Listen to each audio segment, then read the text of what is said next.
Hey everyone, Alex here, and with me today is Emily. Hi, everyone. And we want to talk about something that we know a lot of you English learners out there struggle with, Yeah. which is, understanding English is one thing, Right. but speaking it, Totally different.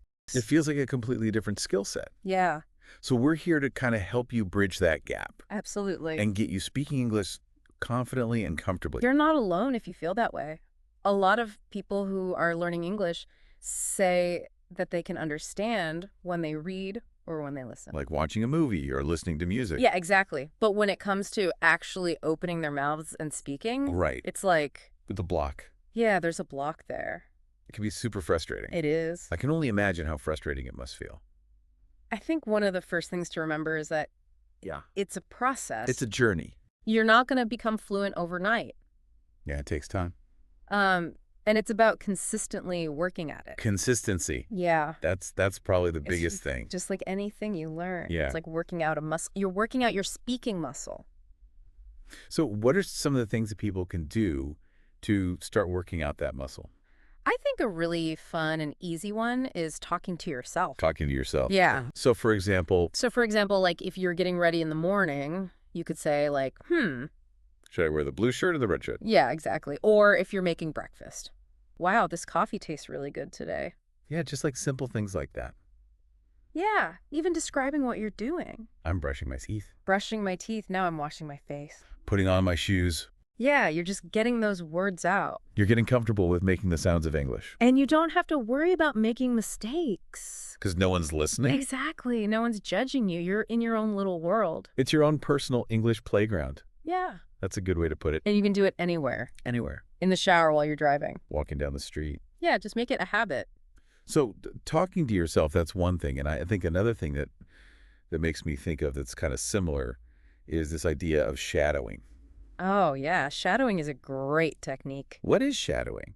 So shadowing is basically you find some audio that you enjoy. It could be from a movie, a TV show, a podcast, even a song. Even a song. And you listen to it and you try to imitate the speaker as closely as possible. So like if you're watching Terminator 2, Oh, you yeah. can be like, hasta la vista, baby. Exactly. Or if you're watching Friends, How you doing? how you doing? Yeah. So you're really trying to get those sounds, those rhythms into your system. Like embodying the speaker. Exactly. And it's a really fun way to practice because you're engaging with material that you enjoy. Yeah, it doesn't feel like work And it's amazing for your pronunciation. because you're training your mouth to make the sounds. Yeah, you're training your ear to hear the nuances of English pronunciation, and you're training your mouth to produce those sounds. And it's tapping into your brain's natural ability to copy.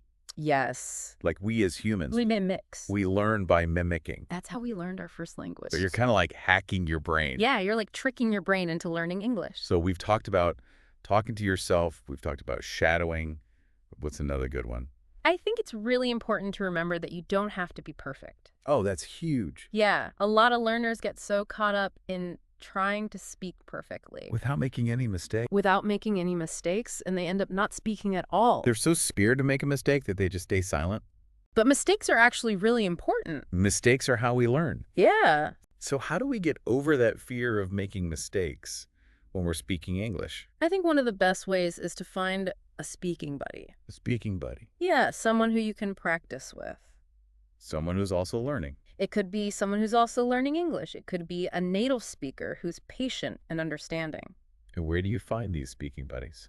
There are so many online platforms now where you can connect with people from all over the world who are learning English. Like what? There's italki Tandem, Hello Talk. Oh, yeah, I've heard of those. Yeah, and these platforms basically connect you with people who have similar interests or similar language learning goals. So you can like chat online, you can have video calls, you can even just like do voice messages back and forth. Yeah, whatever you're comfortable with. And the great thing about these platforms is that everyone's in the same boat. So it's a very supportive environment. Yeah, you don't have to feel self-conscious. And it's a great way to meet people from all over the world. Yeah. It's a great way to make friends and learn about different cultures. So find a speaking buddy. Talk to them regularly. Yeah, make it a part of your routine. And don't be afraid to make mistakes. Embrace the mistakes. They're your friend. They're your teachers. All right, so we've talked about speaking buddies. What about this idea of recording yourself? Oh, recording yourself is such a powerful tool. It is. I think a lot of people are scared to do it, I know, it can feel but awkward. it's so helpful. It's so helpful because when you listen back to yourself, you can hear what you actually sound like. Exactly. You can hear your pronunciation, your intonation, your grammar. And you can identify the areas where you need to improve. Yeah, maybe you're mumbling certain words. Maybe Yeah. you're not stressing the right syllables. Yeah, maybe you're speaking too quickly. Exactly. It gives you that objective feedback. It's like having a coach Yeah. listening to you and giving you pointers. And you can track your progress over time. So like record yourself today, and then in a month, record yourself again. You'll be able to hear the difference. And that can be super motivating. It's like, oh, wow, I'm actually improving. Actually getting better. Yeah. And it gives you that boost to keep going. So don't be scared to record yourself. Embrace the awkwardness. And use it as a tool to improve. And have fun with it. So we've talked about a lot of different techniques so far, but what about vocabulary? Vocabulary's huge. It's like the building blocks of language. Exactly. Without words, you can't really say anything. Right. So how do we tackle this beast of vocabulary? I think one of the most important things is to focus on vocabulary that's relevant to you. Relevant to your interests, your goals, your daily life. So if you're really into cooking, Learn the words for different ingredients. yeah, learn the words for different cooking techniques. If you love movies. Learn about different genres, different film terms. Yeah, like cinematography. Exactly. So make it personal. Like it fun. Yeah, because the more interested you are in the vocabulary, the more likely you are to remember it. And use it. And I think another important thing to remember about vocabulary is you don't need to know every single word That's so true. to be able to communicate. Even native speakers don't know every single word in the dictionary. We're learning new words all the time. All the time. So don't get bogged down. Focus on the words that are most important to you. And the words that you're most likely to use. And don't be afraid to use the words you do know. Even if you don't know the exact word you're looking for, You can always paraphrase. you can describe it. You can use synonyms. Yeah, get creative. Use your hands. Body language. Draw a picture. Whatever it takes to get your message across. Communication is key.